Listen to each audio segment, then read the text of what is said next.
Terima kasih penjelasannya, Ali. Kita akan masuk kepada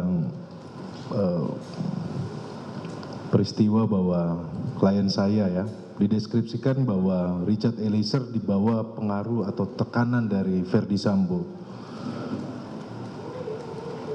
Bagaimana Ali bisa menjelaskan pengaruh tekanan dalam situasi tersebut? Ini berarti masuk ke materi perkara ya. Saya sebut nama berarti izin majelis. Tadi saudara penasihat hukum menyebut nama Richard Eliezer dan Verdi Sambo. Ya. Berarti yang saya pahami mereka adalah, saya tidak tahu sekarang apakah masih berstatus sebagai personil Polri atau tidak. Ya. Tapi mereka merupakan bagian dari sebuah organisasi penegakan hukum. Baik. Untuk memahami tentang perilaku atau perbuatan jahat terhadap manusia, terhadap individu, termasuk dalam hal ini adalah Richard Eliezer misalnya, akan sangat baik apabila kita melakukan pemetaannya secara komprehensif. Saya tidak yakin ada manusia yang hidup di dalam ruang vakum. Manusia siapapun itu pasti berinteraksi dan terpengaruh oleh lingkungannya. Konsekuensinya adalah pemahaman atas perbuatan jahat yang bersangkutan setidaknya harus menyentuh 3 dimensi. Dimensi makro, dimensi mikro, dan dimensi meso secara umum.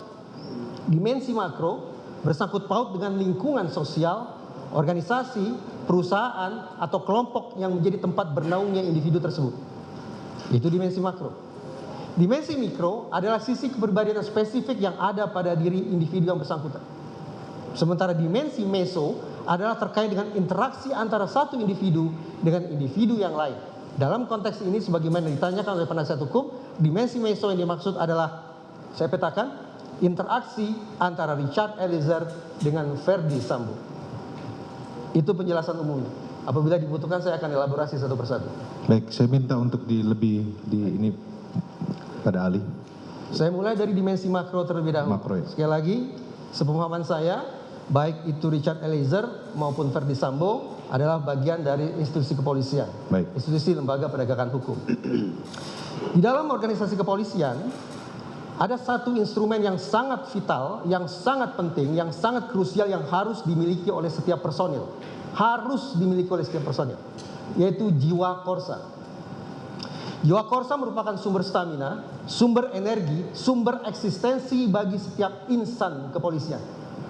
Jiwa korsa termanifestasikan lewat perilaku setia kawan.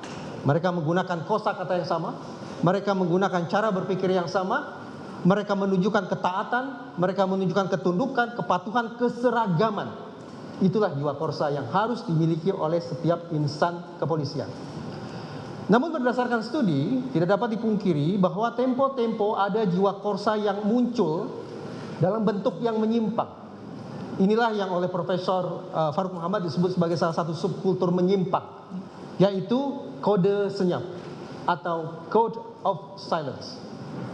Kode senyap atau code of silence adalah istilah untuk menunjuk bahwa jiwa korsa, sekali lagi, tempo-tempo termanifestasikan dalam bentuk penyimpangan. Misalnya, menutup-nutupi kesalahan sejawat. Contoh lain, ketaatan, kepatuhan, dan tidak memberikan koreksi kepada siapapun yang sudah memberikan perintah. Itu contoh jiwa korsa menyimpang. Code of silence yang kalau berdasarkan riset terjadi atau bahkan sudah menjadi fenomena di sekian banyak organisasi kepolisian. Itu dimensi makro. Konsekuensinya adalah ketika kita memberikan sorotan terhadap Richard Eliezer misalnya, atau Verdi Sambo misalnya, karena dua nama itu disebut oleh penasihat hukum, menurut saya kita tidak bisa abai terhadap jiwa korsa ini, termasuk kemungkinan adanya jiwa korsa menyimpang yang mereka lakukan. Karena tadi saya katakan, jiwa korsa merupakan sumber stamina yang mutlak harus dimiliki oleh setiap insan kepolisian. Itu dimensi makro. Dari dimensi makro, semestinya saya pindah ke dimensi mikro. Tapi dengan segala hormat, karena saya tidak kenal saudara Richard Eliezer, dan saya tidak pernah berinteraksi sedikit pun dengan beliau, betul, maka praktis saya tidak bisa memberikan ulasan terkait dengan dimensi mikro, yaitu terkait individu yang bersangkutan. Ya, menarik tadi karena Ali di samping tadi sebelum Ali kan dari ahli psikologi sudah menyampaikan terkait dengan kepatuhan ya dari profil dari seorang Richard Eliezer. Bagaimana ahli psikologi forensik menilai keterangan apa yang disampaikan terkait dengan yang disampaikan sebelumnya kaitannya dengan mikro? Izin majelis, saya tidak dalam Tidak kapasitas bisa. menilai Ya, paparan dari ahli yang lain. baik. Jadi Mendengar, setelah mendengar maksud sorry. saya hanya bisa memberikan perspektif atau penjelasan Perspektif, ya. terkait dengan dimensi makro. Ya, Dimensi mikro saya kesampingkan karena saya tidak kenal. baik. Lalu saya pindah ke dimensi meso, Meso. yaitu interaksi antara dua nama yang tadi saudara penasihat hukum sebutkan, yaitu Richard Eliezer dan Verdi Sambo. Tadi seingat saya saudara penasihat hukum menyebut kata tekanan. Ya, Tekanan bahwa Richard Eliezer disebut melakukan sebuah perbuatan pidana karena berada di bawah tekanan. baik. Tekanan itu bersumber dari Verdi Sambo. Baik. Dengan situasi atau relasi sedemikian rupa, maka izinkan saya terjemahkan dulu dalam istilah psikologi forensik. Dalam istilah psikologi forensik, relasi sedemikian rupa atau klaim yang diutarakan oleh saudara penasihat hukum disebut sebagai superior order defense. Superior order defense. Saudara ahli, mohon mic-nya didekatkan naikin. karena direkam semuanya. Biar terdengar ahli. Relasi, saya ada di dimensi meso ya sekarang, dimensi meso yaitu interaksi antara dua orang, yaitu interaksi antara Richard Eliezer dan Verdi Sambo.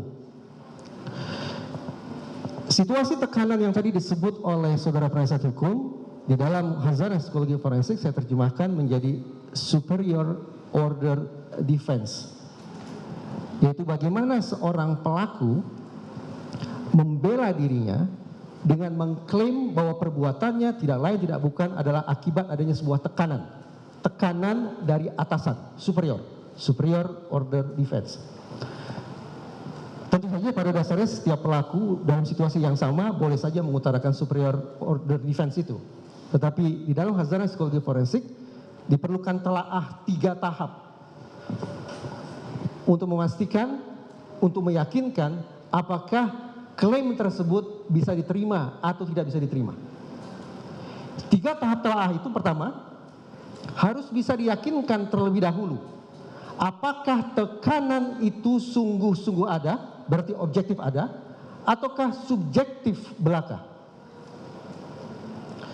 Apabila hasil pengujian atau hasil telaah memastikan bahwa tekanan itu objektif ada, maka baru masuk ke tahap kedua, yaitu menakar apakah yang bersangkutan memiliki kesempatan, kemampuan, kekuatan, kewenangan, instrumen apapun itu yang bisa dia gunakan untuk melarikan diri menjauhi situasi tekanan tersebut. Itu tahap kedua.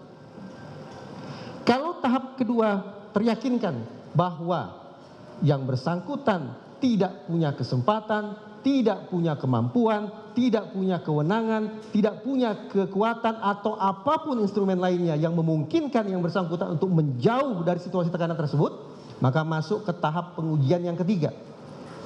Resiko apakah gerangan, konsekuensi apakah sesungguhnya yang akan dialami oleh orang tersebut sekiranya dia menentang, melawan atau menghindari tekanan tersebut. Sekarang mari kita simpulkan, kemungkinannya ada 2. Kemungkinan pertama, kalau superior order defense tersebut menyimpulkan bahwa seseorang melakukan perbuatan pidana karena tekanan itu objektif ada, dan karena yang bersangkutan tidak punya kesempatan, kemampuan atau instrumen apapun untuk menjauhi tekanan atau mengelak tekanan tersebut, serta yang ketiga, ada resiko atau konsekuensi yang buruk, yang fatal yang akan dialami oleh yang bersangkutan sekiranya dia menolak tentangan tersebut, maka simpulannya adalah superior order defense bisa diterima. Tapi sebaliknya, andaikan dalam pengujian 3 tahap tadi berayun, ada yang iya, ada yang tidak, tentu perlu didalami lebih lanjut. Demikian.